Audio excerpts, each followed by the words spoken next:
Okay, Thank you, Chair. good. I think we're up and running. Can everyone hear me? Yep. Wonderful. Good. Good to see everyone. Happy afternoon. Hope everyone is doing well. Looking forward to our conversation today. A lot of juicy, important topics and a lot of new faces to welcome. Some new regions for whom this is their first board meeting. And Jason Wilder, I think first time you're presenting before this group. So welcome all. Let me begin by calling the meeting of the October 22nd Research and Health Sciences Committee to order. This is, of course, a virtual meeting. As a reminder to participants, please speak clearly. Also, note that only members of the committee can provide a second to a motion. A live stream of the public meeting is available to the public on YouTube and at the ABOR Live link. Today's agenda, which I know everyone is familiar with, has a couple of items. We are going to be reviewing and approving the Arizona Public University's TRIF 3-year plans for years 22 to 24. After that, the committee will be asked to review and approve the TRIF 3-year budget. Next on the agenda, the committee will be asked to review and approve the proposed revision of ABOR Policy 3-412, which relates to the administration of TRIF. And then finally, we will have a conversation and receive an update on the TRIF Regents grant process. So that's our agenda today. Hope we will do it in the time allotted. I'll try and be a little bit of a slave driver to assure that. But what I'd first like to do is see if there's any regions that have any conflicts that need to be declared before we begin. Chair Duval, I am declaring conflicts on items 2 and 3 and will not participate in vote nor discussion. Okay, Regent Belvey, thank you for that. Anyone else? Okay, first item of business, of course, is we're asked to approve the minutes from our May 13th, 2021 Research and Health Sciences Committee meeting.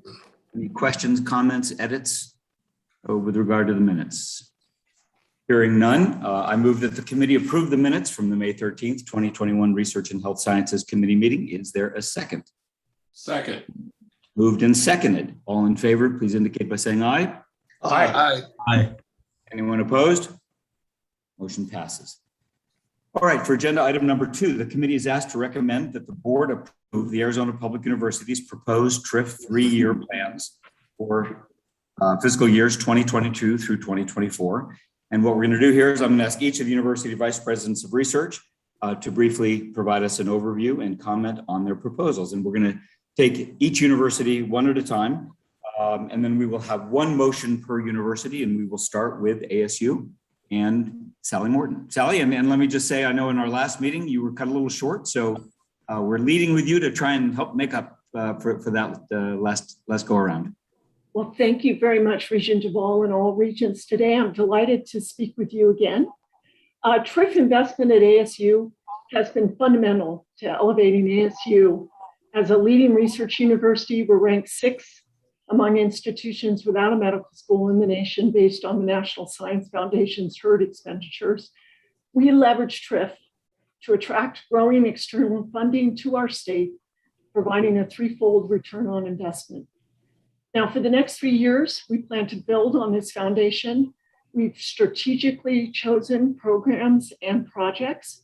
The bulk, 70% of the requested funding, is split equally between applied research and development, with the remaining 30% split about equally between basic research and infrastructure.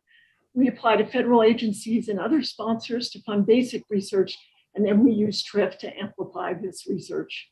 TRIF investment creates an ecosystem that empowers businesses to succeed in Arizona and advance resilient technologies, create high-paying jobs, and invest in our communities.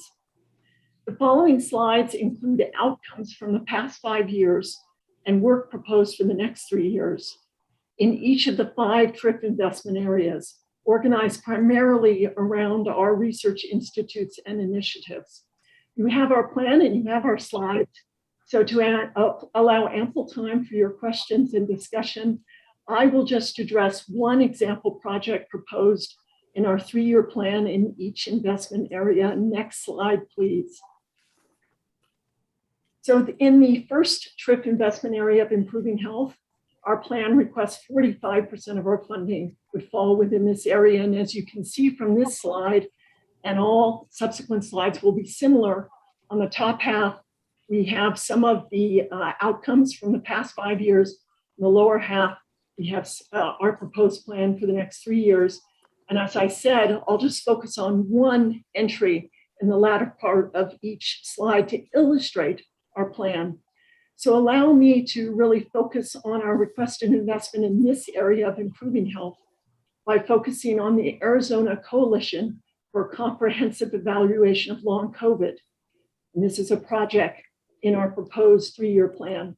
Over 1 million of our fellow citizens in Arizona have been infected with COVID, and our state is facing a formidable health challenge given the acute and chronic sequelae of this virus. There is an urgent need for new diagnostic tests and clinical assessment. The coalition is a combination of academic and healthcare partners across our state, including the Arizona Department of Health Services, ADHS, Banner Health, Dignity Health, Honor Health, Mayo, Phoenix Children's Hospital, the Veterans Administration, and others. We want to understand who is developing long COVID and why. What are the long-term health impacts and how can we reduce them? We have the possibility of attracting major funding from the NIH and other funders, and the discovery of biomarkers, for example, has the potential for intellectual property and commercialization. And I think it goes without saying that mitigating the impact of long COVID for our state could have mortality, morbidity, quality of life, as well as economic impacts. Next slide, please.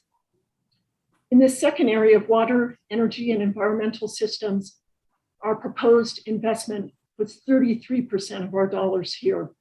And in this investment area, as before, I'll just focus on one entry in the proposed 3-year plan in the latter part of the slide, bottom part of the slide. And I'll focus on an ASU institute, the Global Futures Laboratory, support for which we've requested in our 3-year plan. We're taking an important step in the evolution of the Global Futures Laboratory, which we call our medical center for the planet, with the opening of our newest building. It will open in April of 2022.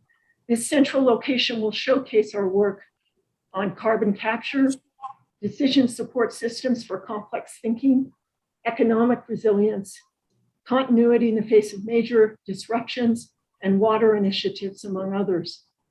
The GFL has already enabled us to attract a large amount of federal funding, for example, via the Department of Energy and National Science Foundation for research on synthetic fuels and energy transition. The problems that the GFL is tackling are ones that we are each facing as individuals and are also of keen interest to our state industry, as well as central to attracting new businesses to Arizona. Ongoing work includes a recent $5 million fund from the Piper Trust to revolutionize how we manage water in Arizona. We're working with NASA and the Central Arizona Project using Earth observing satellites to improve water modeling, prediction, and management. And we've recently received a grant of $6.4 million from NOAA to support resilience to climate change in Pacific Island communities. Next slide, please. Now here, as before, I'll focus on just one part of our 3-year plan. And here I'll focus on a particular center in our global security initiative. Humans are increasingly working together with synthetic agents, robotic and software-based, to carry out essential national security functions. The benefits of such teams are far-reaching: decreased risk for humans, greater capacity to process information, and adapt to quickly changing environments. But like any team, for the group to function optimally, there needs to be an understanding of roles and a shared commitment to achieving an outcome. The Center for Human, Artificial Intelligence, and Robot Teaming is a multidisciplinary center that is leading the charge to develop methods to assemble the most effective human synthetic agent teams. For example, teams that have humans, artificial intelligence, as well as robots. The center also conducts research on the ethical and legal issues which are likely to arise as agents and robots are assigned increasing autonomy. The Global Security Initiative is also focused on lifelong learning for the current and future Department of Defense workforce. And some ongoing efforts include a 3-week cybersecurity upskilling training for National Security Agency employees, and a new National Defense Education Program that brings ASU biotechnology educational resources to local high schools. Next slide, please. In the 4th area of space exploration and optical sciences, I'll focus on the interplanetary initiative. Now, this initiative is based on the premise that humankind is compelled to explore space and will have a space future. Space exploration is compelling. It's a freeing vehicle for ideation about the future of society and education. The Interplanetary Initiative is creating learning programs and launching interdisciplinary teams to tackle questions about space exploration, as well as other issues. The initiative's novel learning programs benefit learners and businesses based in Arizona. For example, Open Citizen meets learners wherever they are, whether they're in their home or at the workplace, and connects their learning experience to what matters most to them in their communities. And as a recent example, students helped local businesses address problems due to the pandemic, including supply chain challenges. Open Citizen's local problem solving benefits Arizona by empowering its citizens to have a positive impact on their communities. Next slide, please. This is the 5th and last investment area, access and workforce development. As you know, ASU is an institution that prioritizes youth-inspired research, student experiential learning, student success, and community embeddedness. ASU's corporate engagement and strategic partnerships team is vital to these goals and builds long-term, mutually beneficial partnerships that help the state and the entire US economic ecosystem. So let's take the microchip situation, which I spoke to you a little bit about before previously. Microelectronic chips are ubiquitous in our everyday lives. They're in our cars, they're in our computers, they're in our cooking appliances, and so on. And they're essential to our national security. The pandemic has clearly and rather radically demonstrated the fragility of our national supply chain of chips. We need to expand and strengthen both manufacturing and research development in the United States. This is a national priority. Arizona can, and we must become the intellectual center of microelectronics innovation, research, and development. To that end, ASU has been proactive in Washington, DC, working with our Arizona delegation to bring funding to our state. Hand in hand, the ASU corporate engagement and strategic partnerships team has helped bring additional investments to Phoenix by some of the biggest companies in the chip arena. And you've heard about them. The $20 billion Intel expansion, the $8 million investment by Applied Materials, and the $32 billion TSMC location to Arizona. This is creating 3,000 permanent high-wage jobs and over 3,000 construction jobs. And it's slated to support an estimated 15,000 indirect jobs in Arizona. Phoenix has been dubbed Semiconductor Central as a result. Combining the skills of the corporate engagement and strategic partnerships team with our research capabilities provides opportunities for workforce development and unique access for our students. And this is a road to meaningful and dependable careers. So thank you for allowing me to present on the ASU 3-year trip plan, and I welcome your questions. Vice President Morton, I want to thank you. That was one excellent. The selections were terrific, and we realize that we have just taken the slightest skim of the breadth of all that you do, and we recognize that, but it certainly gives us a flavor. We do have a few minutes for comments and questions, and let me turn to Regents. Hi, Regent Duvall. Yes. Bob Herbold. The thing I like about this plan is they put almost 50% of their money against basically 3 efforts, and that is Global Futures and the Biodesign Institute. and also the collaborative infrastructure. So hopefully they'll get a lot of bang for their buck in regard to the use of this money. And I don't think there's anything more important in these kind of efforts than focus. And I'm glad to see that kind of focus as opposed to simply spreading it out evenly across many, many, many projects. So hats off to ASU. Thank you, Regent. That excellent point. Regent Penley? Thank you very much, Regent Ball. Dr. Morton, it really was an excellent presentation. I think Regent Herbold captured really one of the great aspects of what you presented. I am curious about the Sky Song innovations that are scattered over multiple initiatives in the TRIF report that add up to somewhere between around $10 million. Could you speak to those, please, and provide us a little more information about what you're doing there? Sure. Thank you very much, Regent Penley, for that question. You will see with Sky Song and a couple other pieces in our plan, basically what we did is we looked at past effort by Sky Song within the different 5 investment areas and placed the investment in relative levels in each of those areas to signify the work that Sky Song does across the host of all 5 investment areas. For those that are new to ASU and Sky Song, it is our intellectual property and technology transfer arm of the university. And it's terribly important in our plan and our strategic focus on taking research and really moving it across and disseminating it and implementing it among our industries and our community. Any follow-up, Regent Penley?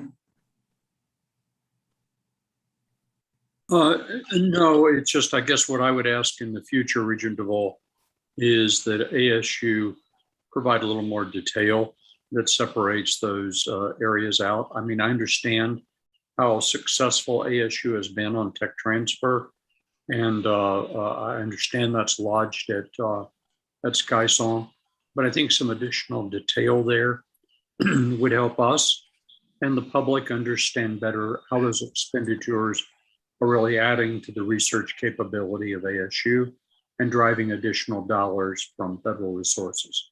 Thank you. Sure, I'd be happy to provide that perhaps after this meeting. We have a series of reports that could provide some metrics, and then we would welcome your feedback, Regent Penley and others, on whether additional data should be provided. And we were rather the space, which I again understand, of 1 page for your reading. Perhaps we couldn't put as much detail in there as we needed to, but I'd be happy to provide further information to you. Good. Thank you for your follow-up. Thank you. Other questions or comments? Vice President Morton, I have one, just out of curiosity. Obviously, we're structured with 3-year commitments so that you have some stability in the way you design your commitments. I'm wondering, do you have the same stability on the other side when you have matches and you have partners?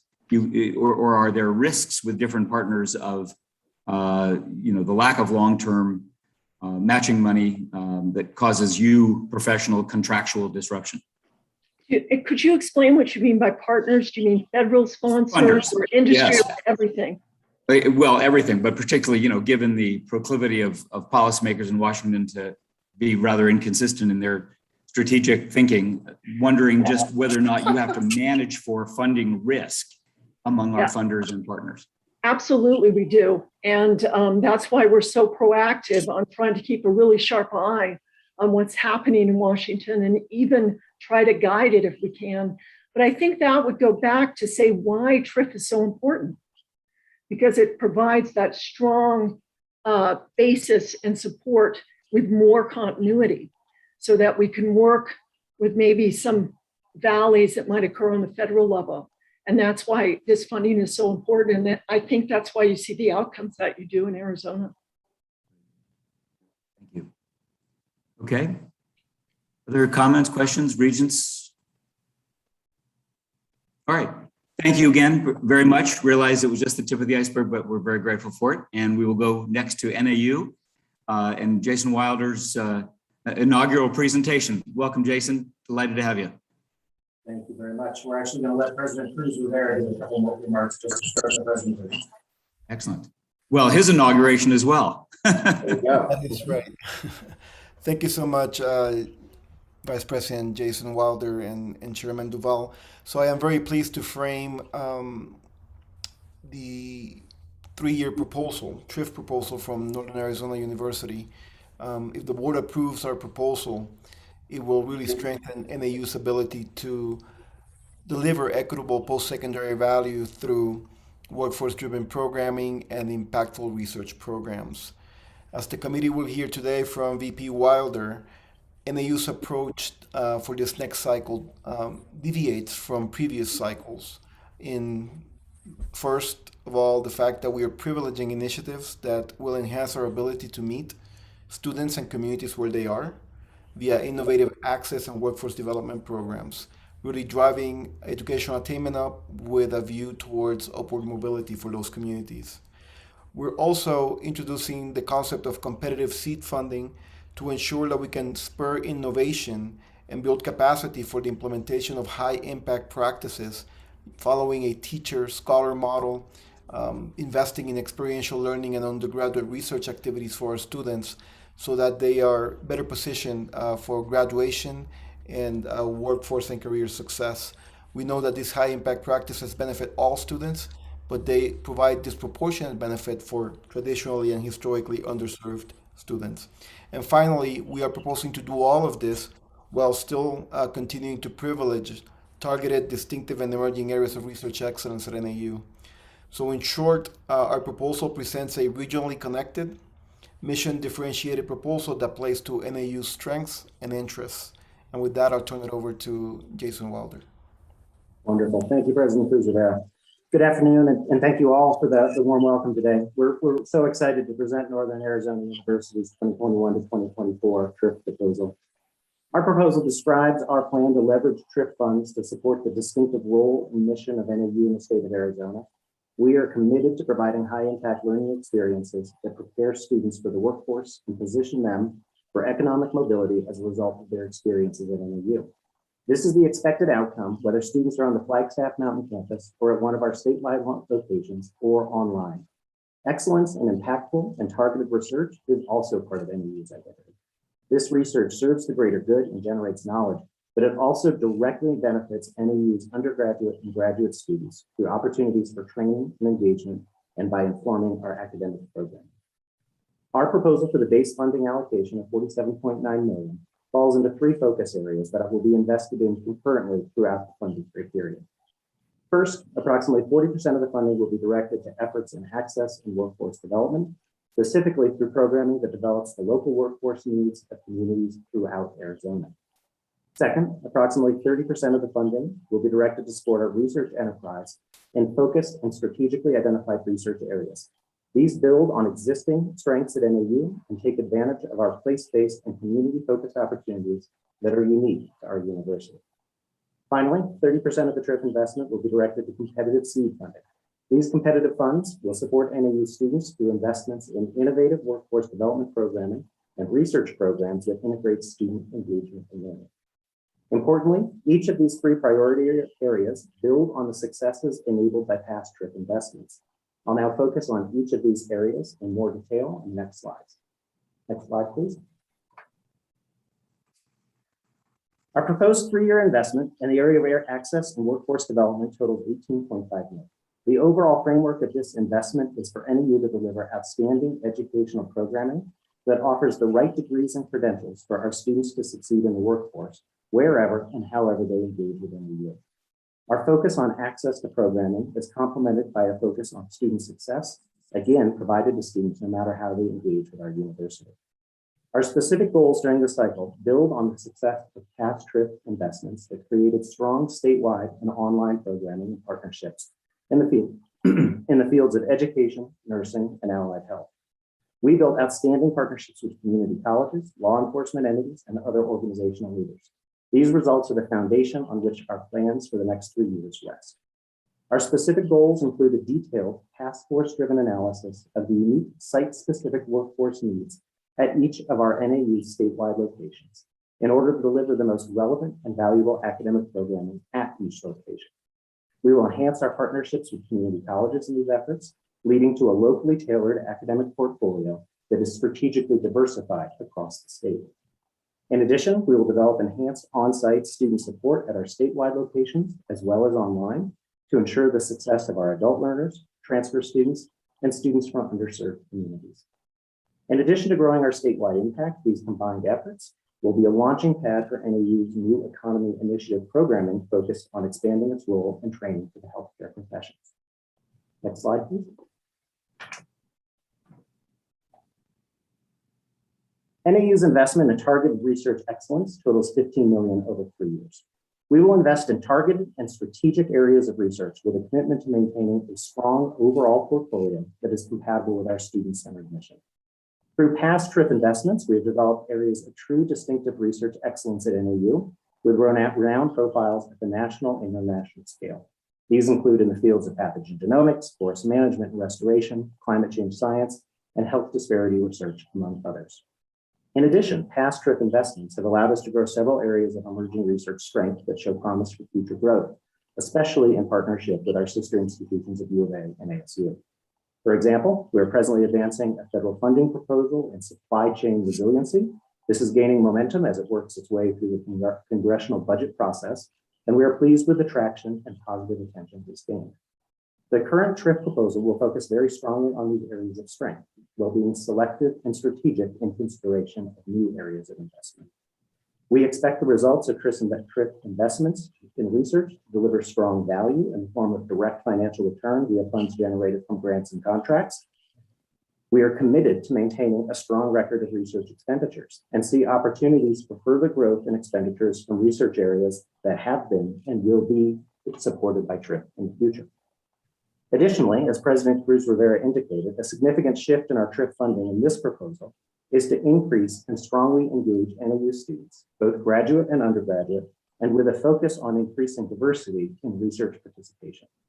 Research engagement and training is a well-documented high-impact educational practice that helps to produce a highly skilled workforce well-suited to science and technology careers in industries that we know will have high employment demand in the state of Arizona in coming years. Next slide, please. Our final major area of TRIP investment is in our competitive seed funding program, which has a proposed 3-year investment of $14.4 million. One component of this program will continue our small-scale seed and bridge funding for scientific research. These investments are typically low-dollar, high-risk, high-reward incentives for our faculty and students to innovate around ideas that can grow in significant future research programs. Additionally, we'll provide funds for research infrastructure, for example, instrumentation that represents a shared resource among principal investigators, and instrumentation that can be integrated with our academic programming. Finally, we anticipate making new and larger investments in what we are calling strategic programming grants. The intent of this program, which will be a joint effort of the Office of the Vice President of Research and the Office of the Provost, is to encourage innovative and integrative programming that brings together our efforts in access and workforce development, research, and academics. This idea is spurred by some of the successes we have already seen from past TRIP investment. For example, the research conducted by our Center for Health Equity Research, led by Regents Professor Julie Baldwin, has tight integration with new academic programming offered through the College of Health and Human Services, and these in turn are leading to improved student opportunities that percolate to all of our statewide sites, which are in many cases close to the communities where the research is actually being performed. Our goal with strategic programming grants is to stimulate new cross-cutting activities that span our research and student-serving missions and act to engage our diverse student body. These will enhance the distinctiveness and excellence of NAU as a whole. Next slide, please.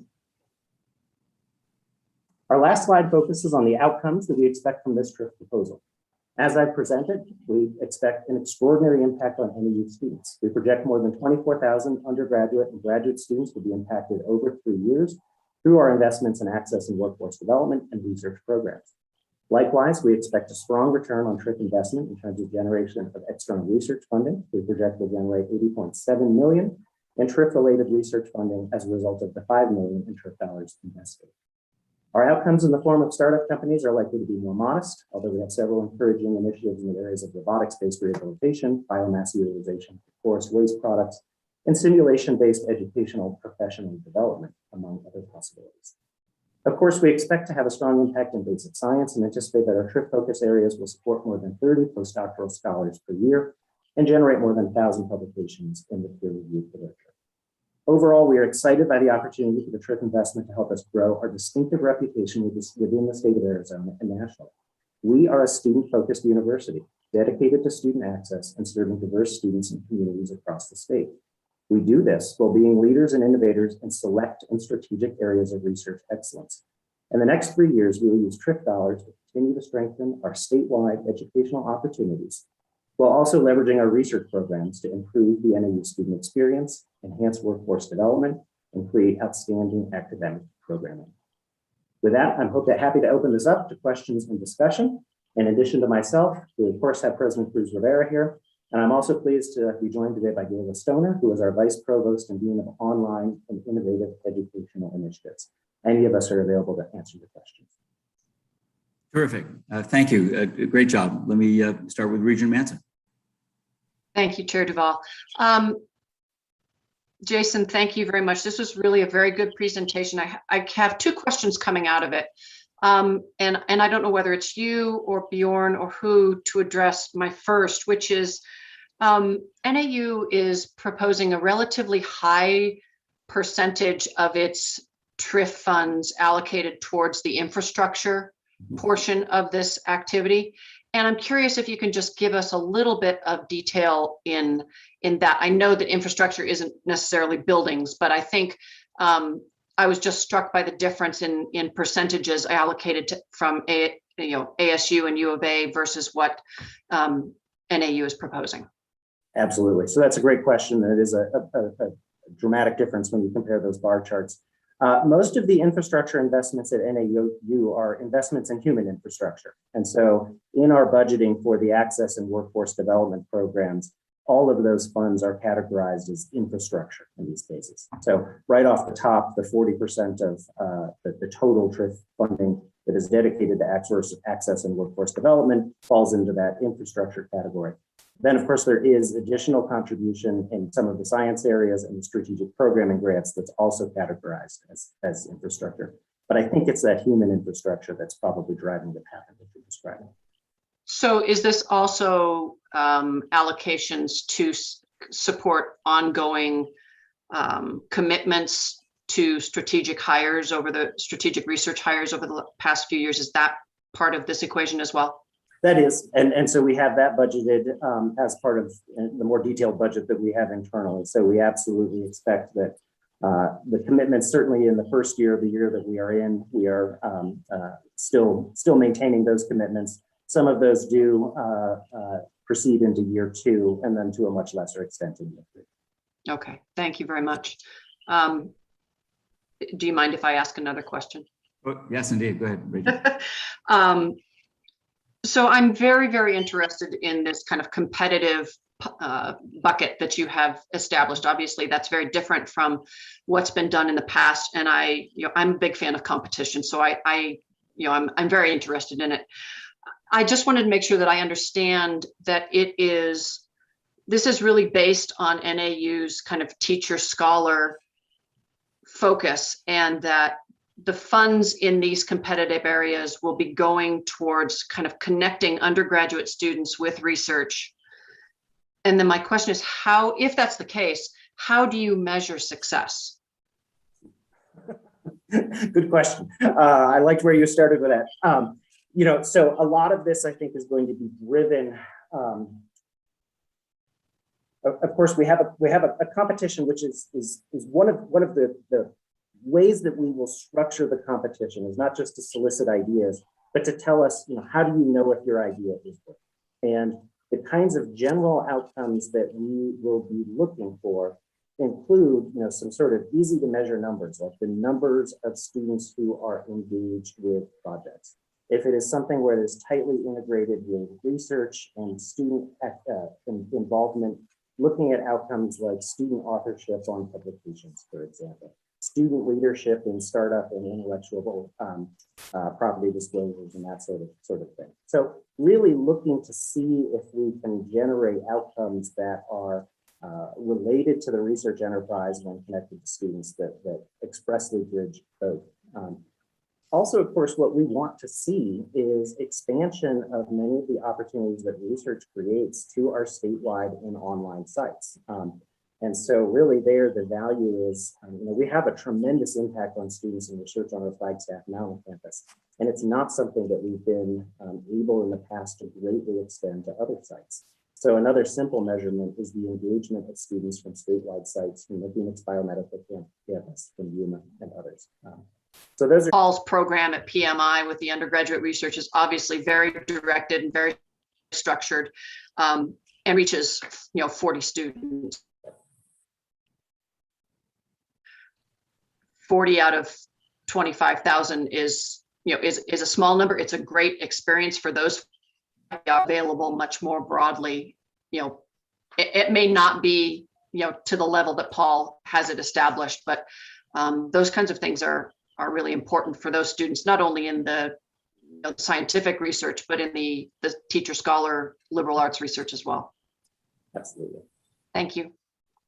Great point, Regent Manson. Other questions, comments? Mr. Chairman, Bill Wright. Yes, yes, Regent Ratner. Question to NAU. Your first bucket was about tailored academic programs. And could you explain that a little bit more? It seems like they're either tailored to a group or a community. Does this involve online education or actual teaching programs? And what would be the areas that you would expand into with these academic programs? Thank you. I will turn that over to Gayla Stoner to respond. Certainly, I'm happy to answer that question. So it's going to be a little bit of both, meaning that we are actually right now, we have put together an intentional action team or task force to take a look at the statewide sites that we have across the state individually, as well as around their region and their community. So rather than taking a blanket-like approach with all of our degrees, providing them everywhere online and on ground and hybrid, we are specifically customizing the programs to be certain that we're meeting the needs of the students where they are. And I think that was a phrase that President Cruz Rivera used earlier in his opening remarks. So we are ensuring that the programs that we deliver, especially those on ground and hybrid, will meet the social and economical needs, regional needs of those individual statewide sites. So as an example, might we consider a program at, let's say, Yuma to think about the Grow Your Own, which is a proposal that we put in TRIF, which is a teaching program that actually starts at middle school, which would allow some recruitment of new teachers right there in the region, recognizing that traditionally underserved populations typically like to stay in their region and teach within their region. So there's some opportunities within teacher education where we could take that tailored, customized approach and recognize that that might be a good fit for Yuma, but it might not necessarily be a good fit for one of our other programs at another statewide site. So I hope that helps you think about the tailored or customized piece, but it really is about each community and each region across the state where we already have leveraged opportunities. Thank you. A follow-up, Regent Rodnauer? You're good? No, thank you. Okay, you bet. Regent Bentley. Thank you, Regent Duvall. I just want to say how pleased I am for two things that I see in this report from NAU. One, the focus on workforce development, which I laud. And secondly, the engagement of the campus community, continuing the cultural change that is so essential to NAU's campus, are really having a sense of involvement by all of those on the campus. So thank you very much, folks. Thank you. Thank you, Regent. Any other questions or comments? Great. That was excellent. Thank you, Jason. Appreciate it. We're now going to go to U of A for our wrap up and Vice President Betsy Caldwell. Betsy. Thank you, Regent Duvall, and thank you to all regents. Oh, good. I don't have to do this myself. I'm not a very good screen sharer for an engineer. So I'm going to show you a fair amount of data as you are, those of you that have seen my presentations before know that I lead with a lot of information, try and put it in data format. Those of you that haven't, it is a lot of information. I won't talk to every single component of it. But there is enough there so that if you have questions and we don't have time, we can go back to it. I would, next slide, please. Like to point out, this is just a look back, and this is a data look back. It says over 2017 to 21 with the trip that we had, what did we do across the basic, applied, and experimental world? What were our annual expenditures? What were our categories of expenditures? What were our annual expenditures and our totals across each of these categories? I do want to point out that in the last presentation that I gave to this committee, at the end, there were a bunch of slides that went over for each of these pillars. For the 2017 to 2021, there was a set of outcomes and the measures that we used in order to determine whether we had met the outcomes or not. So next slide, please. And again, this is a retrospective look just to stage set. I'll also remind you that we really focus our TRIP investments on enabling Arizona to become a resilient state. And that's kind of a mantra that we train through everybody that's developing our portfolio. You've seen this before. What I wanted to give you a highlight of on the bottom, it says key messages, but we also pretty strongly heard the message that communicating our TRIF successes and our TRIF impacts is really important to the regions. We have started 2 activities, which you will hear more about. The first one is really almost a marketing and branding activity. These are the key messages that have come out of that. There will be a lot more to show here as we use this to drive the way that we communicate about the TRIP expenditures that we have already had and what the outcomes have been. So that's what these key messages really to give you a sense of where we're going with that. The other, which I don't have a slide on, is we are soon to roll out a very specific TRIF-focused website for the University of Arizona's outcomes. It's in review now, and I would very much, Regent Deval, like to have the regents take a look at it before we actually roll it out. The idea is to use the marketing and branding to actually drive a social media campaign in particular, because it's relatively inexpensive and we have a lot of people who are followed, to drive people to the TRIF, the University of Arizona TRIF website, but more to come on that. Next slide, please. So I've showed you this before, but I want to remind everyone that our 22 to 24 TRIF focus areas are the same top line focus areas. This is a sense of the projects and the focus areas underneath that. I think for, let's see, one of the regents, was it Regent Herbold, had a question or had a comment for Dr. Morton about focus areas and institutes. And while we don't say this explicitly here, our improving health entire focus area is driven by our Bio5 Institute, which is just turned 20 years old this year. So that set of activities are marshaled across the entire university by that institute. The Space Exploration and Optical Sciences is marshaled across the university by the new University of Arizona Space Institute, and Water, Energy, and Environmental Systems is marshaled across the university by the new Arizona Institutes for Resilience, which brought a lot of not little even, but institutes and centers together around a single focus on resilience. Next slide, please. I have a comment. Regent Herbold? Yes, sir. That helps a lot. And in terms of my reaction to the plan, which was, you've got, I think, like 30 projects, except for the technology and health, which is about 10% of the dollars. No one else gets more than about $1.5 million a year. So it is spread out very thinly across many things. If you could capture it the way you did and demonstrate some real impact in terms of a result that a legislator would raise their eyebrows at, that would be helpful. And to capture that in the context of what you just said would, I think, have a lot more punch to it.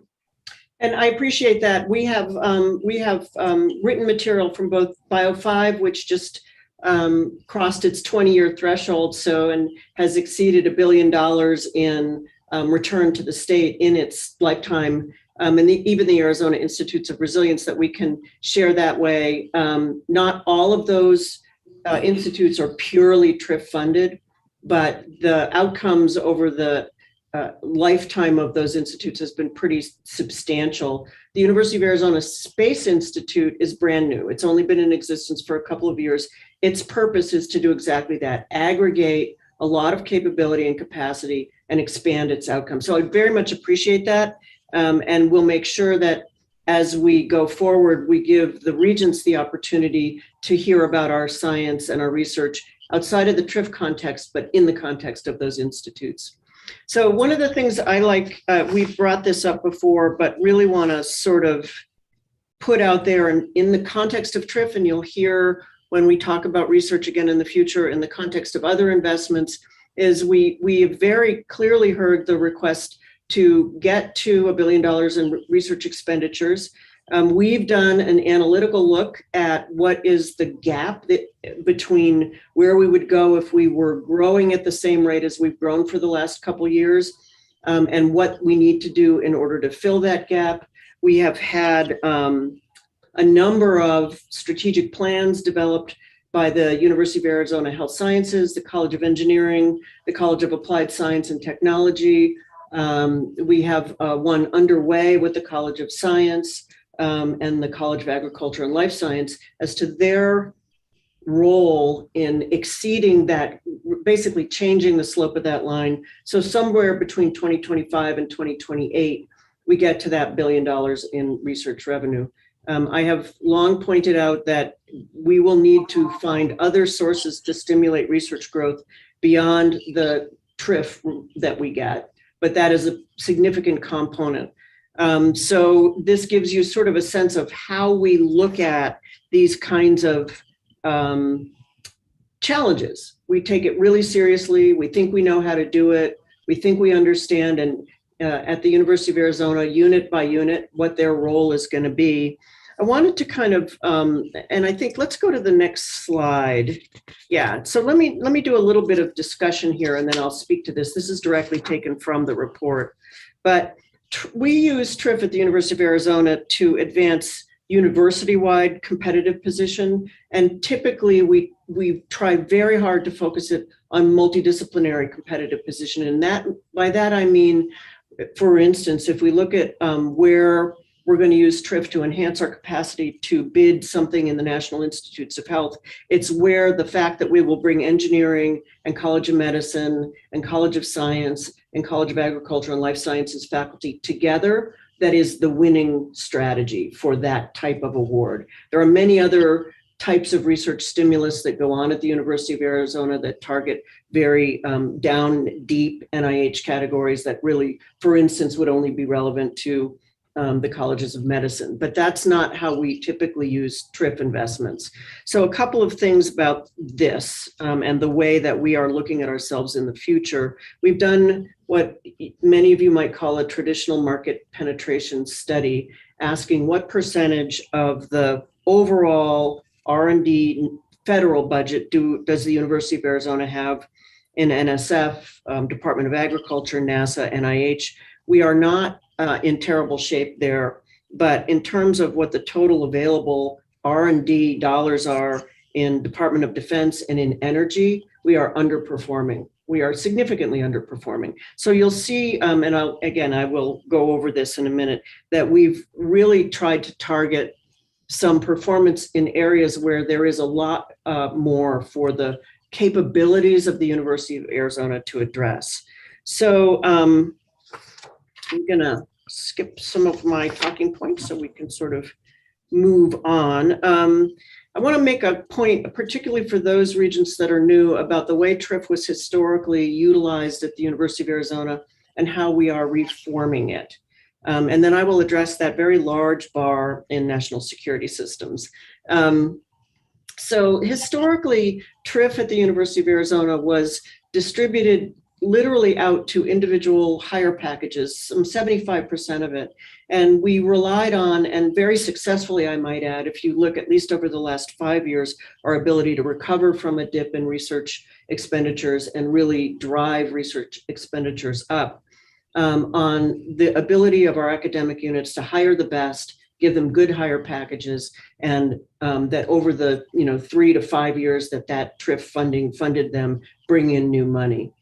We really believe that we've had to, and we have started to turn that ship almost 180 degrees. So instead of relying on that individual level capacity to grow our research expenditures, we need to rely on our capacity to drive strategic goals at the top, and then provide opportunities for multidisciplinary teams to come together and provide the support systems. I think Dr. Morton may have talked a bit about the support systems that have to be provided to win the larger bids at that level are prodigious. So some of those previous long-term higher commitments are still extant, about 40%. So certainly, at least in the first FY22, we will see that have some continued impact on our ability to plan out whole programs associated with going after large proposals. But that's slowly but surely, we're basically weaning the university off of that, finding different and excellent mechanisms to hire faculty, and using TRIF to stimulate, but via a number of mechanisms, more multidisciplinary large-scale teams. So each of the budgets that was developed in these areas were developed by one of our, Regent Herbold, to get to your comment again, by the lead of an institute in each of these areas. So let me make a quick comment, and then we can come back to it on national security systems. When we started planning this next cycle of TRIF expenditures, we knew, based on our university's strategic plan, on our strategic growth areas for the College of Engineering, and on the places where we knew that multidisciplinarity, particularly where engineering intersects the health sciences, that we needed to we wanted to put a new area in of funding called Fourth Industrial Revolution Technologies. So all of you know what that is, but really it is, where does AI intersect healthcare? Where does AI intersect agriculture? So what are our outcome areas that we care about? And we created a portfolio for a number of areas there. And then when it was felt that we really didn't have room to do that, instead of devolving that set of plans and putting them in each of the existing 5 categories, we literally added it into national security systems.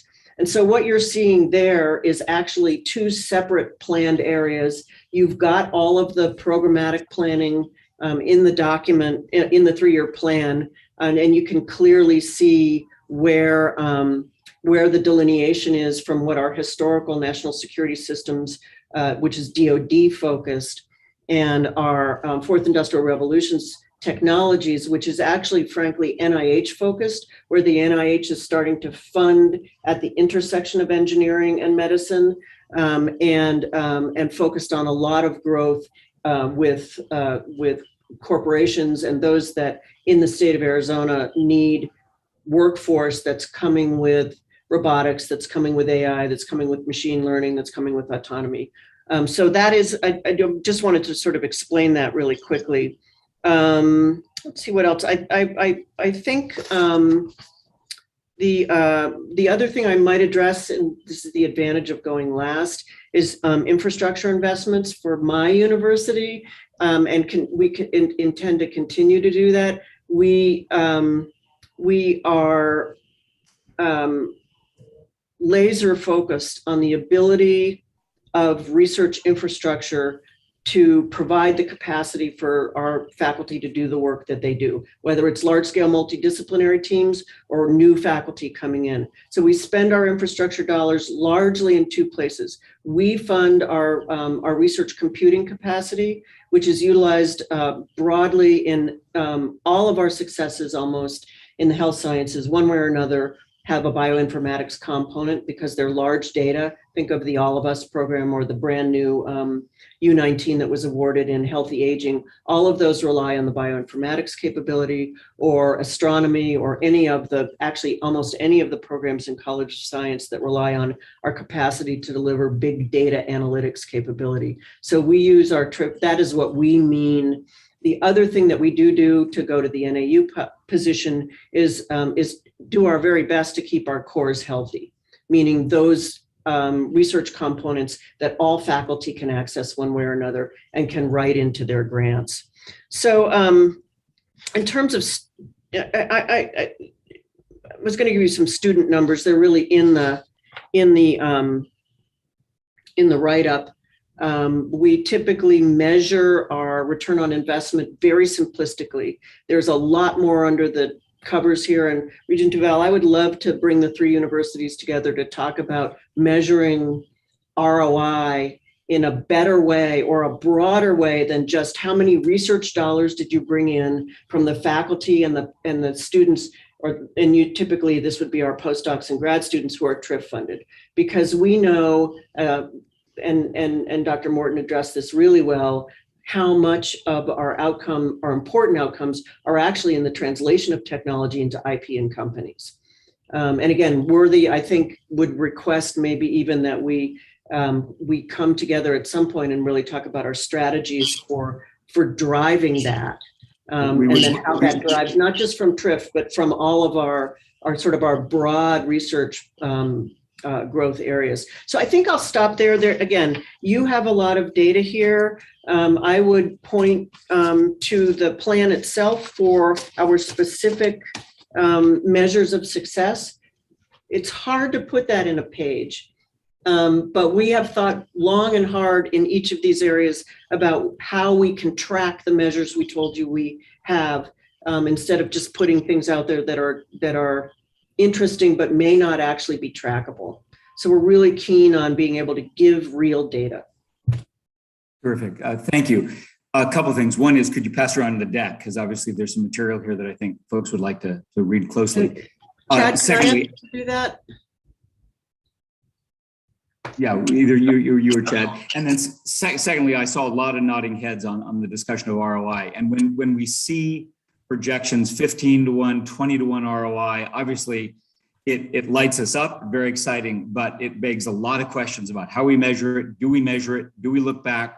How do we hold those kinds of ambitious expectations accountable? So let's plan to do that.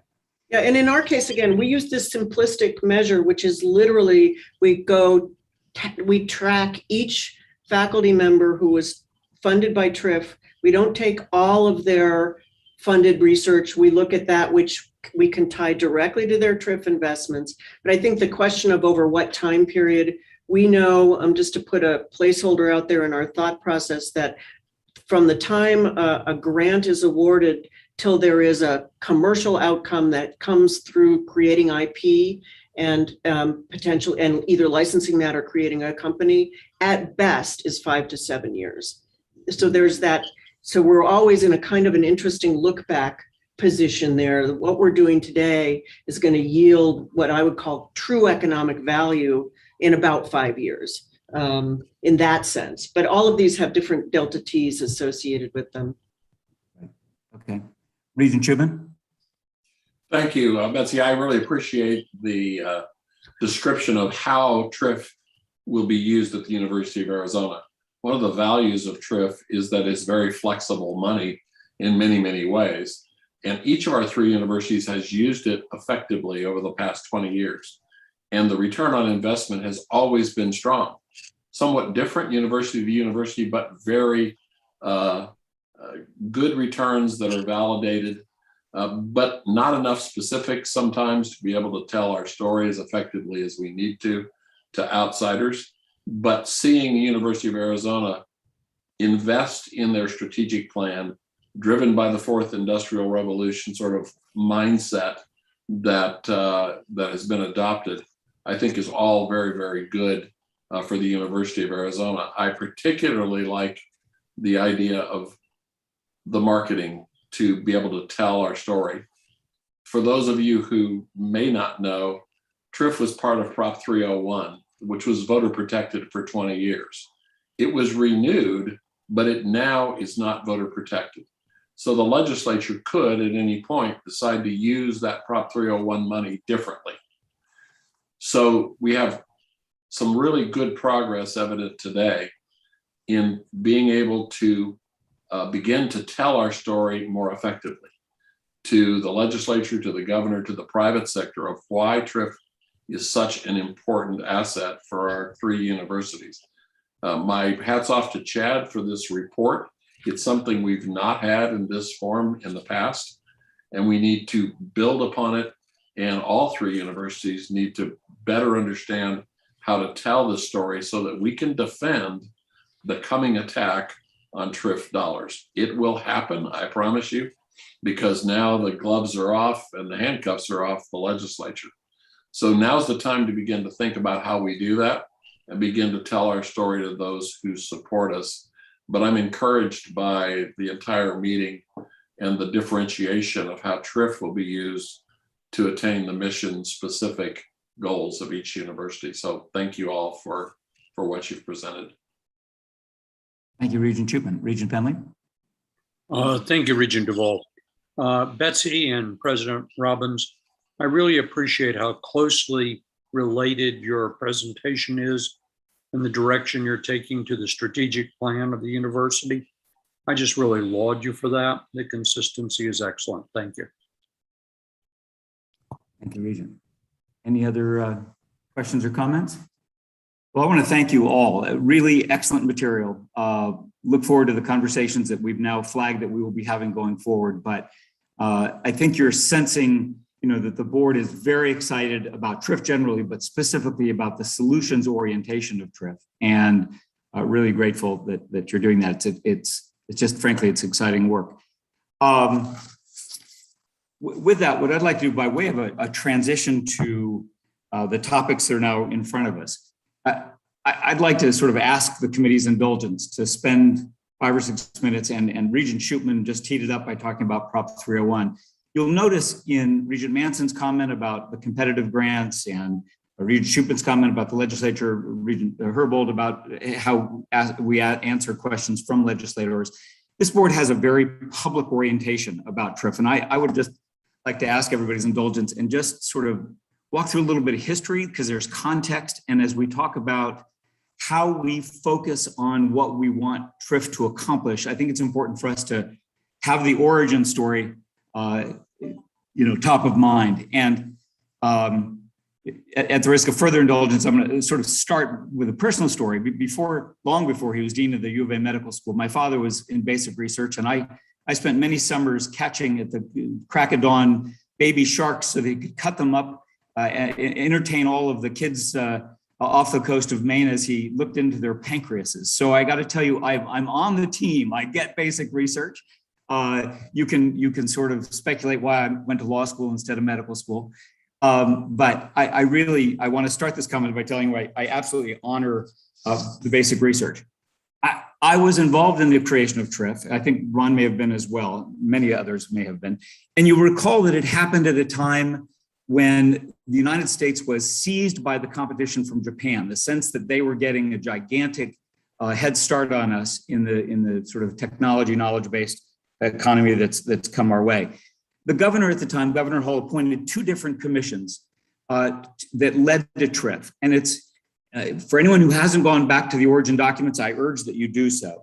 This was 20 some years ago. And we tend to focus on one of the commissions. It was chaired by a famous Wildcat basketball player, Warren Rustand, but it was the Commission on Higher Ed. And it talked a lot about our role in making Arizona more competitive vis-a-vis Japan and the rest of the world. But there was a second commission whose work is often overlooked and fundamentally is different and worth talking about. It was called the Arizona Partnership for a New Economy. It was chaired by one of John Arnold's predecessors as a former state budget officer, Ted Ferris. And it talked about the community needs that we have in order for for Arizona to be more competitive. Broadband, workforce skills, et cetera. And literally in the language of Prop 301 and the statute, both of these 2 commission reports are referenced. And this is the important point I want to get across. So Prop 301 is a very unique form of revenue. Our students pay tuition and they get an education and they get a degree. Our research funders get ideas, they get products. Our philanthropic donors get tax credits and a warm feeling. Prop 301 is sales tax money. It's paid by day workers who stop for coffee on the way to work, and nurses who are out to lunch, and moms at the grocery store, and carpenters at Home Depot. And they don't get courses and they don't get products. They don't get a warm feeling. You know what they get? They get TRIF. They're the investors on TRIF, and it is fundamentally different than everything else that we do. And it is focused on how to make Arizona more competitive. So the way we have been measuring TRIF, as you know, because you've heard this from Chad and others, we're thinking a little bit differently about this, and we're all going to sort of move through this transition a little bit together. We have the 5 substantive buckets, which I think are terrific, and everybody I think believes are the right kind of buckets for Arizona. We also have the research continuum that is absolutely applicable. But I want to suggest that there needs to be a third continuum in the way that we measure TRIF going forward, and that is external to internal, with 3 delineations. The most external are research that is driving direct solutions for the citizens of Arizona, pathogen genomics and precision medicine, et cetera. And the second is the bucket that is very much out of that second commission report, which is how do we partner with industry in order to grow economic energy that will drive Arizona forward.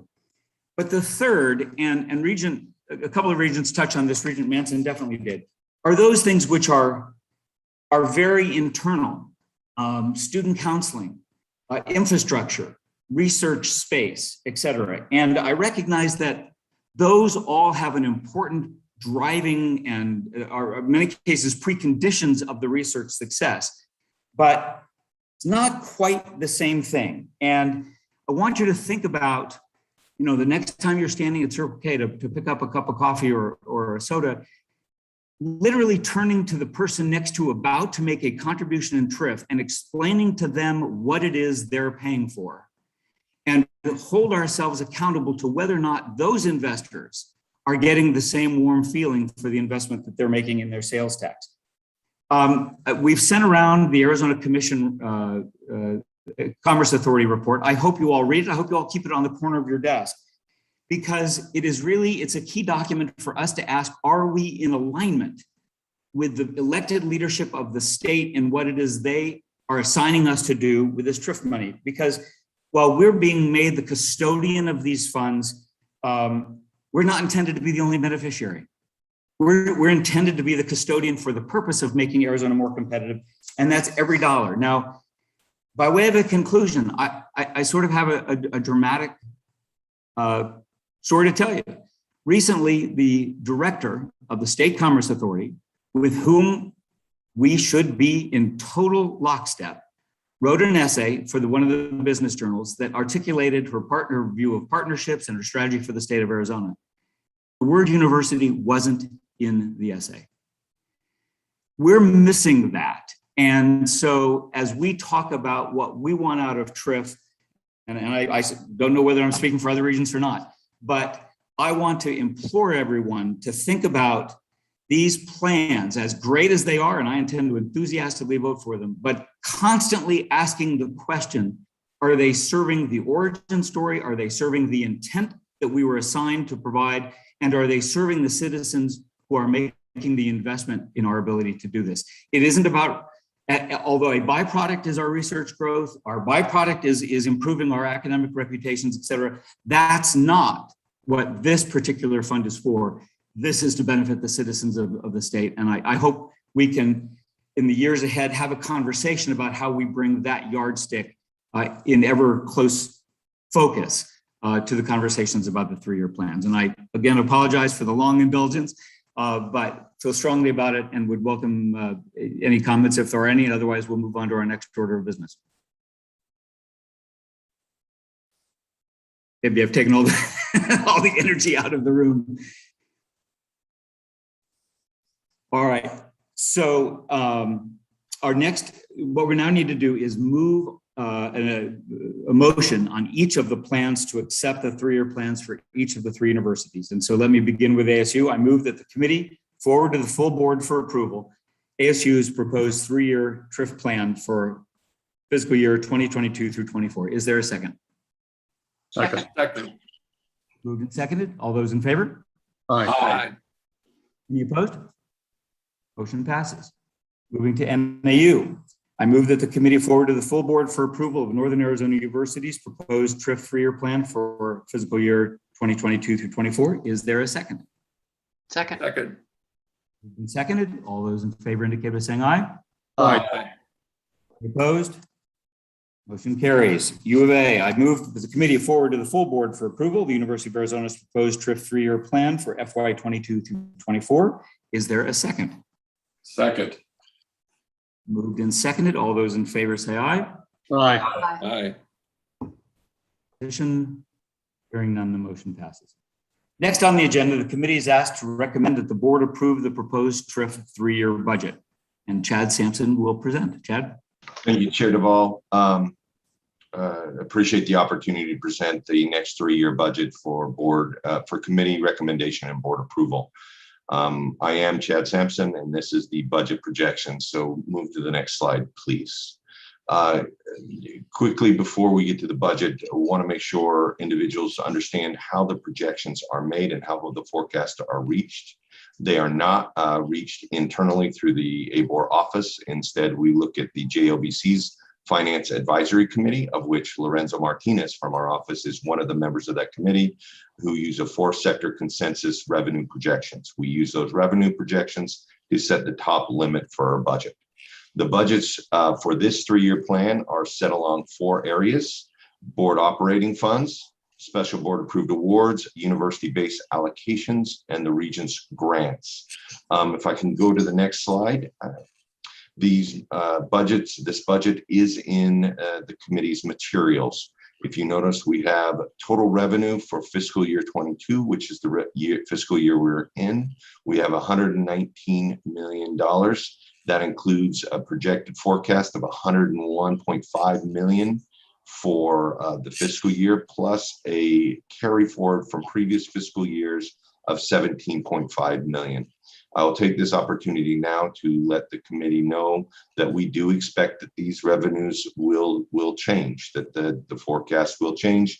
And from time to time, when they change significantly, we come back before this committee and the board to update and approve, get a new approved budget. The budget budgets are out. The revenue, that revenue is allocated in the following budget areas. The ABOR office receives $2.2 million.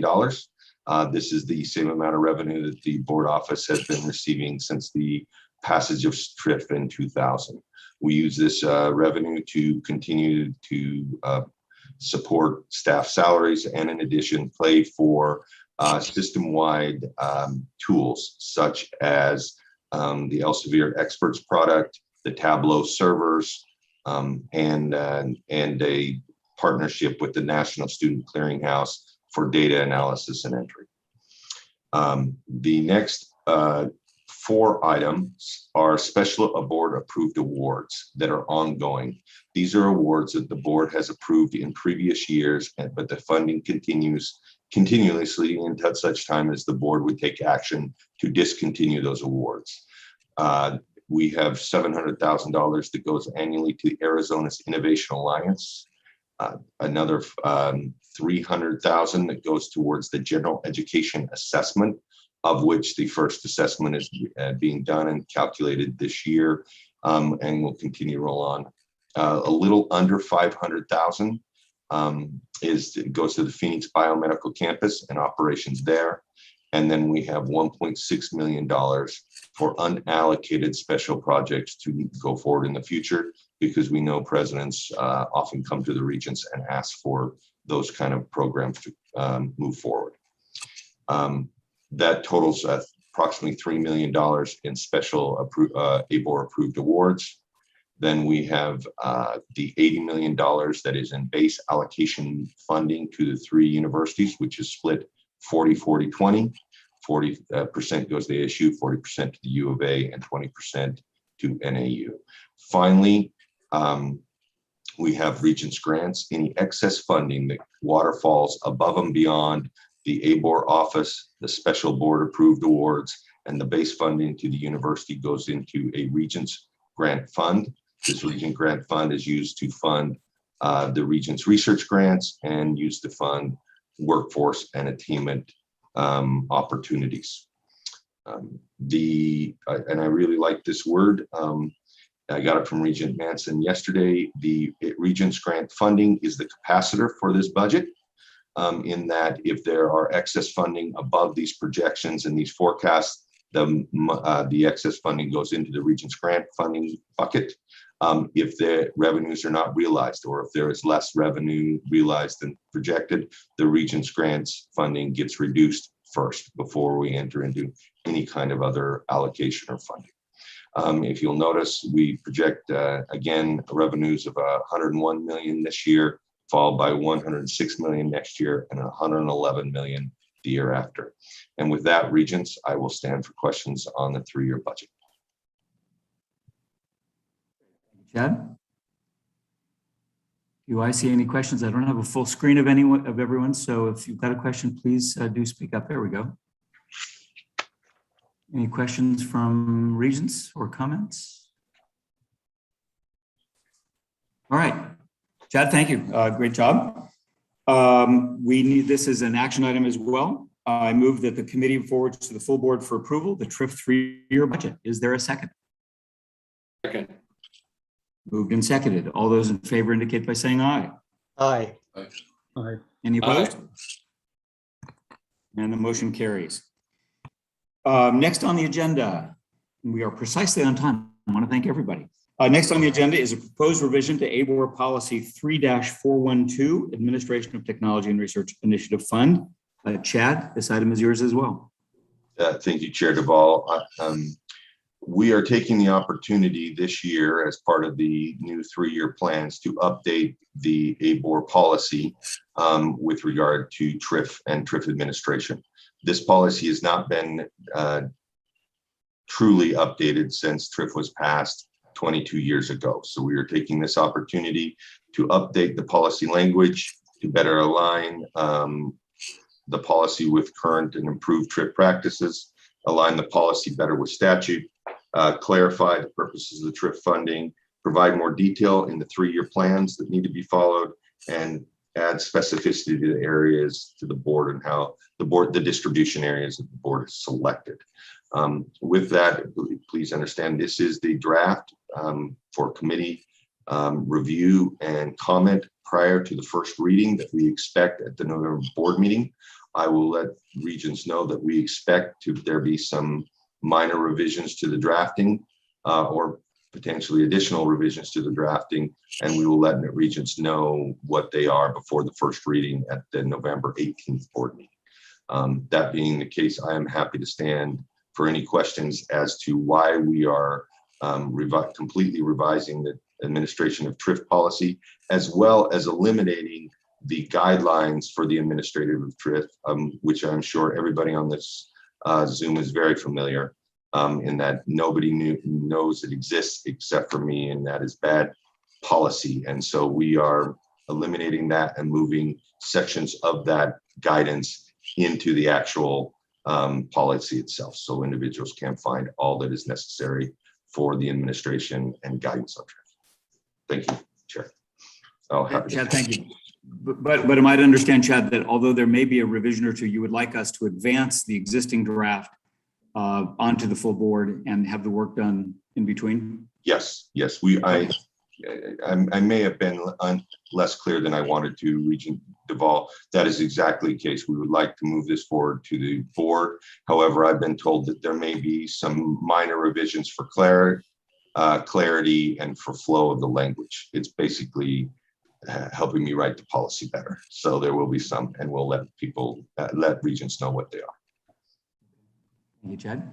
Questions or comments from the board? I don't see any. Okay. This is an action item. I move that the committee forward to the full board for first reading the proposed revisions to ABOR policy 3-412, administration of the Technology and Research Initiative Fund. Is there a second? Okay. Moved and seconded. All those in favor, so indicate. Aye. Aye. Aye. Any in opposition? Hearing none, the motion passes. Terrific. Our last item is an update on the TRIF Regions grants process. And as undoubtedly you figured out, this is what I was teasing out in my filibuster a few minutes ago. But we'd like to have a conversation about this as well. And would like to turn to Ken Velasco to present this item to the committee. Chairman Duvall, thank you. Next slide, please. As Chairman Duvall has alluded to in his comments, this builds on those comments and comments of other regions also. The mission of this program is to address Arizona's key issues by leveraging Arizona's public university system. That's the overall mission. We are going to accomplish that via three well-defined goals here. Define Arizona's prioritized needs, develop solutions to Arizona's prioritized needs, and establish research centers that have the potential for sustainable ongoing funding. Next slide, please. So, as folks know, to almost any problem, one of the keys is really coming up with a well-defined question, a high-resolution question, a high quality. So spending time and try to capture that in the quote there at the top is really getting that crisp, well-thought-out question that will nucleate or set the vector for the research in terms of accelerated productivity, a higher probability of success. And I've tried to, simplistically, it's a simplistic graphic, but tried to show where we're combining synergies here. We know that, and we've heard a lot about the cutting edge knowledge and the research capabilities at the Arizona universities. And in the state of Arizona, in the agencies, they have some very specific knowledge there that they are living and breathing problems that are facing the citizens of the state of Arizona. Again, this is something they're doing on a day-to-day basis. There are folks that on a day-to-day basis are measuring, understanding what the makeup of our water is and making sure that it's healthy and things like that. These folks really see the problems. They have the problems well defined. And another thing that I found with talking to some of these folks, they also see the analogy of a train going in a tunnel and there's a wall at the end. They see that wall and they really don't have the resources to address that, but they see it coming down the pike here. So what we're trying to do is to combine those two capabilities, the state's focus on near-term problems that we're facing, and then the competency of the Arizona universities. Next slide, please. Our strategy is to partner with the governor's office and the state agency experts that report into the governor's office, work with the university representatives on program proposal components, and typically these problems are difficult and they require multi-dimensional solutions. And so we're requiring multi-university teams. These are teams to leverage complementary skill sets that are at the different universities. And just by way of one example, just simplistically, if you look at water issues, a lot of times water is complex. Solving water, toxins, pollution issues typically is not there's not a one single, arrow type of solution. The solution is typically multidimensional. So if you look at pollution, it might be that part of the solution is a bioremediation, so you need biological expertise. Part of the solution may involve chemistry, inorganic chemistry or organic chemistry. You need that expertise. Part of this may be with modeling of the groundwater systems. So you really, for these problems, need to have a multidimensional teams with a lot of different skill sets, which are resident at our different universities. Next slide, please. So going to market, this part of the fund is we're targeting it for about $12 million. That's about 10% of the total TRIF funding in fiscal year 22. The grants will be competitive. We will have a committee that will evaluate the grants and make a recommendation to the ABOR. We also are asking the state experts, and potentially this could also include industry experts, to participate not only in the evaluation of the proposals, but to periodically get with the winning proposal teams and provide assistance where they can and help us track progress and provide feedback to those teams. So what we didn't want to have is a program where the money goes over the wall and we get a one-year report.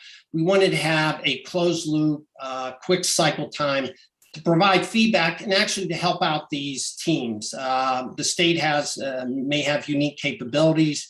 They have the unique human assets that we can call on, which will help the productivity of our research. Next slide, please. So as a quick program update, we've engaged with the governor's office. They've been supportive of this idea. They are reaching out down to the agencies to get this prioritized listing. We provided follow-up materials to the governor's office, and any day now we're waiting for that list to come back from the governor's office. This will really kick off this program once we have those very crisp problem statements. On the university side, we've been working with the VPRs. A working group has been formed to provide feedback. This feedback from the working group has been very valuable. The comments that have come back have been very useful and very positive, and I've appreciated that partnership. Our plans right now are to roll this program out sometime in Q1 of 2022. Now, again, that depends on a number of things, the statement list and other things, but right now that's our target date for a rollout. With that, I stand for questions. Ken, thank you very much for that. I guess let me just start and then really turn it over to the other regions. I want to point out, this is a beta test. This is our first year. So this is evolving. Obviously, welcome suggestions and thoughts about how we design it. I think as we move forward, there's a couple of things to note. One is obviously we are looking for a high level public embracement. That is to say that those projects which have the prospect of getting in the state address or that have significant multi-agency embracement are going to be very attractive to us. However, I think going forward, that's not to preclude. I think there will be potential for us to have more bottom-up opportunities where we have a collection of researchers that want to tackle a problem and reach out to the state to secure their participation. I think there's some evolution that will occur. And secondly, for all the obvious reasons, the right place for us to beta test this is with our dialogue with the governor's office. But it does sort of suggest in future years that this is about public service, this is about the citizens of Arizona, and that could very well be with cities and local government and counties and other things. But for now, this is the simplest and easiest way to get some traction and kind of learn from the experience. Regent Manson? Thank you, Chair Duval. One of the things I just wanted to confirm was that essentially this requires these to be applied and not basic research. So the outcome here is hoped to be a short-term, relatively short-term direct impact on the state. Because the further out you get, the shorter people's memories get. That's correct, Regent Manson. So okay. We're anticipating these will be nearer term projects that the state feels that the universities can help make progress towards a solution. Okay, perfect. And then the one other thing that I just wanted to clarify with everybody, that this is not the workforce portion of the Regents grants. There is also a second segment that we have yet to design, which is next in line, which is around the portion of these Regents TRIF grants that will be applied towards workforce environment. So I just wanted to make sure we weren't conglomerating the two. Thank you. Really important point, Regent Manson. Appreciate that. Regent Shubin? Yes, I'm glad this is a beta test. I see many potential pitfalls and perhaps disconnects that could result from this. There are many state agencies with ideas about what's wrong, and they have huge deficits in their understanding and knowledge of the problem that they face. And I worry about the amount of administrative sort of exchange that it's going to take to put together a viable program. So our universities are both going to be dealing with the state, as I see this, but with each other. And they're going to create competitive grants that could be multiple grants to solve the same problem. Is that what we're really going to be doing? Regent Shubin, I don't believe so. It's multi-university, so the universities will partner up in terms of a proposal. So they will not be competing against each other in that sense. So the multi-university teams will be made up of 2 or more universities, just kind of like the long COVID is an example where 3 universities are working together in conjunction in a similar area. They have different responsibilities.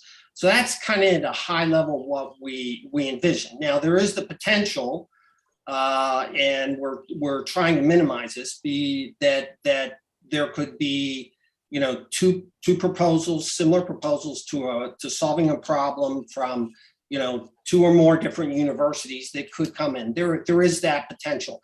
We have a pre-proposal process to minimize any issues there. Okay, I guess a wait and see attitude on my part with this. I'm very interested in whether this can be done effectively. I do 100% support the goal of us being responsive to the needs of the state.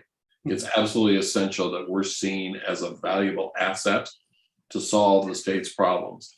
Defining what those problems are is going to be something that's going to be difficult to do, perhaps by working with various state agencies on one hand, and then working among our 3 universities on another.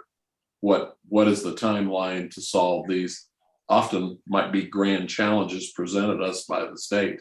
So it'll be interesting. They're not normally, they're not experienced in dealing with us on this basis. So getting the state agencies equipped and ready to do this in an effective way, I think is going to be a learning curve that we're going to have to monitor closely. I'm all for trying new things. This one has got some challenges in it that concern me, but I like the idea that we can be more closely aligned for bringing the full strength and talent of our universities to solve state problems. Regent Shubin, I agree that with any new program, there are challenges. We have started to do some background vetting, and so I have talked, for example, with the head of ADEQ, Arizona Department of Environmental Quality, and I was really surprised to the ability to prioritize the needs that he's seeing for the state of Arizona very clearly, very specifically. So I myself was pleasantly surprised by. Now, I don't know where that expertise exists in agencies. This may be N=1 example, but you know, that's what we're trying to do to find out how productive this program can be. Thank you, Ken. And I would add, Regent Shubin, you know, this is going to be a learning curve, obviously, using the word beta test. I anticipate and would hope that what we would do is have a scoring system that incents 2 things. One is if there are multiple, say, state departments that are chasing the same problem, that the proposal will be received with more points if that is merged. And secondly, the same thing is true with the universities, that I very much hope that we can create a scoring process where the universities are incented to talk to each other about their shared capacity and their shared perception of the state objectives. Other comments, questions? I expected this to be more controversial and juicy. All right. Well, this is just a discussion item. Oh, there we go. President Robbins. Yeah, I can provide some controversy and juice if you want. No doubt. So who's going to decide? Is this going to be like an RFP process? Will someone get in a room and work on these problem sets? I would argue that, I don't know, if I go to Circle K and I'm standing next to someone suffering from cancer and say, you know, wouldn't it be a good investment in that sales tax you're about to make if we really went deep on devising immunological treatments for cancer? How does that fit into all this? Well, we're going specifically to, well, the state of Arizona. We're not going to, you know, hospital or medical school. So I understand the complexity on, you know, human biologics, and I agree with you. We're targeting here more issues that are more based in physical sciences, may be able to characterize as a little bit less complex.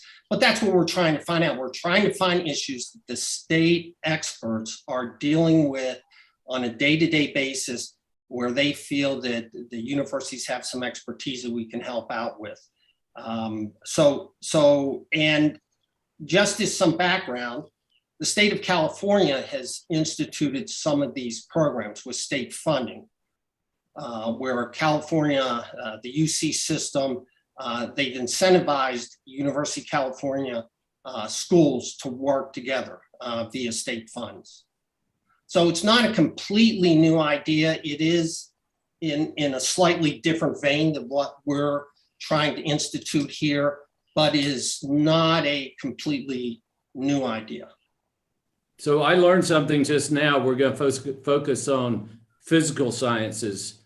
You know, when I talk about the fourth industrial revolution, it's the convergence of physical, biological, and data sciences. So that gives us some guidance that this will be in the physical sciences space.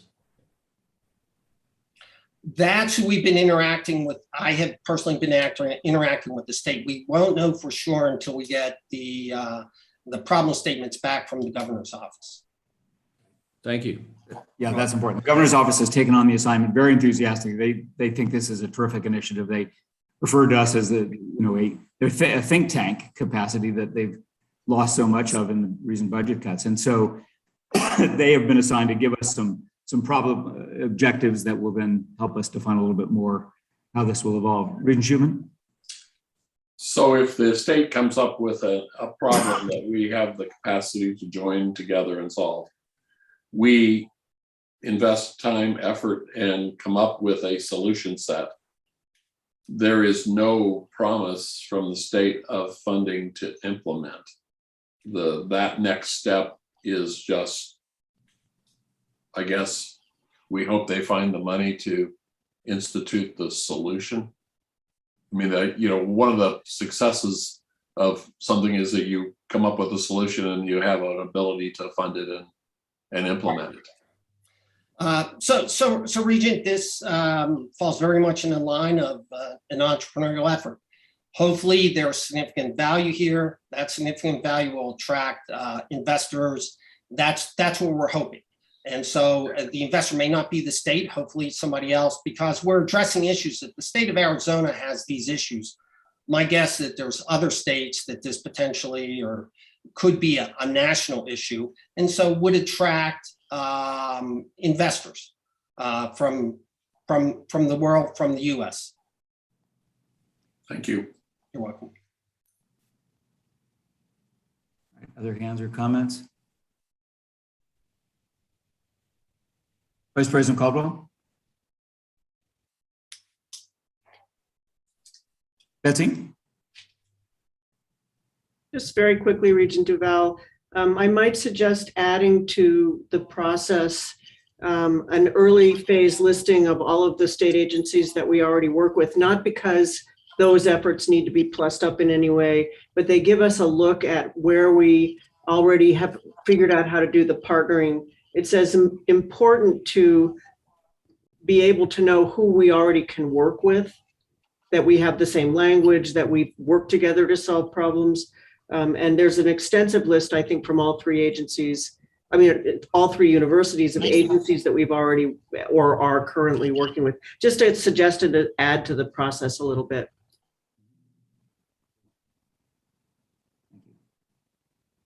Other comments or questions? Give this a minute. Regent Duval. Yeah.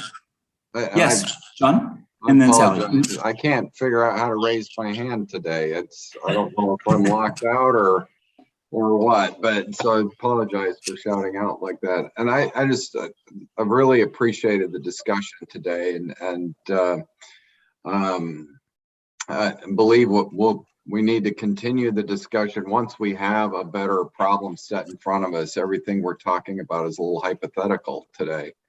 And it may be that some of these questions self-resolve once the problem set is identified. I think it'll be a lot clearer, the types of projects, how narrow they may be, the types of consortiums that could arise out of these projects, and then ultimately how those solution sets could be applied to the state.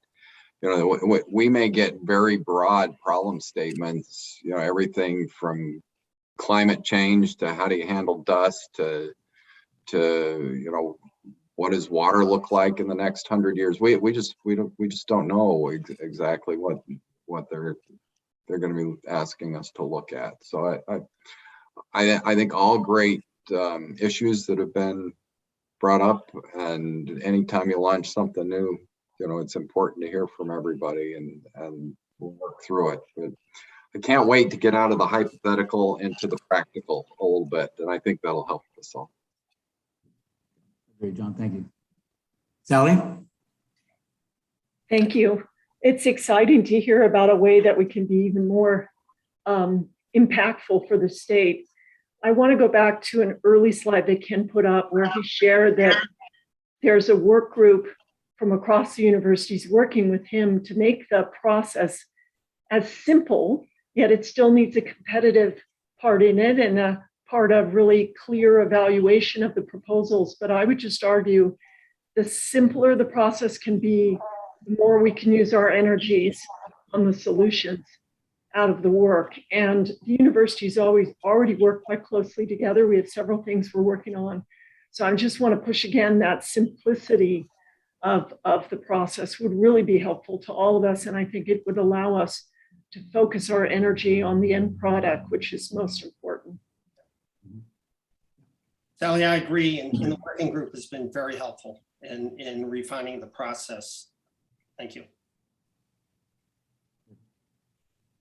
Okay, other comments or questions? We do have a couple minutes left if anybody has other things to be said. Regent Manson. Well, I just want to know if there's something specific that Sally is pointing at. Is there something right now in this proposed process that is more complicated than it needs to be, that we should be addressing? I think the work group is addressing that, Regent Manson. I think it was a several stage process, and I can certainly see the need for pre-proposals. But what I would argue is that if we can reduce the competition, originally it was going directly to faculty, which may have appeal, but I think using our offices who know our faculty well, and we also know where collaboration could occur, we can minimize. I mean, my concern is you'll have 50 proposals that you have to weed through that don't really utilize collaboration at its highest and most useful form across the universities. That's my concern. And many of us have experience working with agencies and actually setting up such processes. So we've tried to share that experience with Ken. And again, I think it's getting simpler by the day, which I would argue is a good thing. Perfect. Thank you. I appreciate that. Anyone else? Yeah, Neil? Yeah, so first I'd really like to thank Ken because we have gone back and forth a lot, and the working group I've been involved with and others from the other two universities, and we've worked very closely with Ken. So I really appreciate the fact that Ken has tolerated our back and forth for the last month and a half or so, and that's been great. I think what Dr. Morton is referring to are just that we're trying to work to simplify the way in which the universities can work together. So if you try to do it too much ground up from everything, then it's a little bit hard for us to form those teams.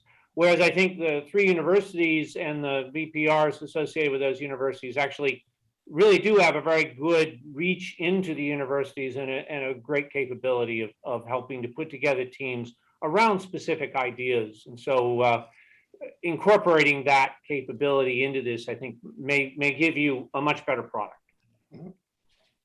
Excellent. Thank you, Neil. Anyone else? All right, I don't see any hands. Okay, well, we've got work to do, but thank you for the robust conversation at this stage. And obviously we will be circulating material from the governor's office on this when we get it, and look forward to additional engagement at that point. So our follow-ups, I would love if the VPRs would all pass around their decks, because some of them had some really good detailed information that would be useful. We agreed that we will have, maybe this is over to you, John or Chad, but some follow-up on talking about the ROI process, so that we can be more informed on how we measure that. And with that, unless there is any other comment that needs to be made, we can stand adjourned. Anybody else have anything for the good of the order? I just have one quick question. You had mentioned something about an ACA document that was distributed that should be sitting on the side of our desks. Yeah. I have no idea what that is. Well, it's the annual report of the Arizona Commerce Authority, which sets out the strategic plan for the state.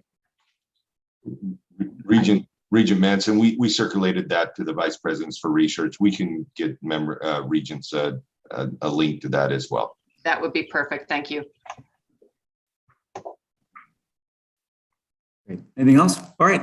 Thank everybody for their time, and we are adjourned. Appreciate it.